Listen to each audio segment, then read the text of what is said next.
Saya dari Persatuan Harimau Para Malaysia. Nah. Anggota saya buat permohonan buku perkhidmatan semula untuk itu buku merah. Ambil masa 2 tahun sampai sekarang tak dapat. 2 tahun? 2 tahun. Okey. Melalui dengan pengarah negeri Kedah. Okey. Okey, terima kasih. Cik Aris ya? Ya, saya. Okey. Pada pertubuhan tidak berpencen. Nanti saya jawab terus. Nanti Cik Aris, benda tu nanti kejadi hubungan dengan saya pegawai pencen saya. Tak ada isu. Kalau 2 tahun tu melampau, biasanya saya dah suruh dia forward dulu dah. Tak kena tu. Betul saya. Thank you. Tentang kerahan tu. Apa dia? Tentang kerahan.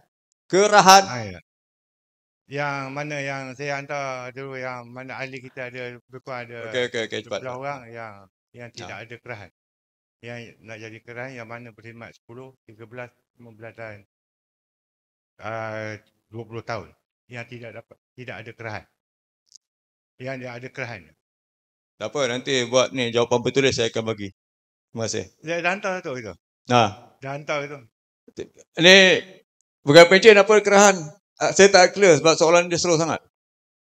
Nanti Cik Sani kalau saya tak clear tu saya bagi pengarah pencen saya jawab ya.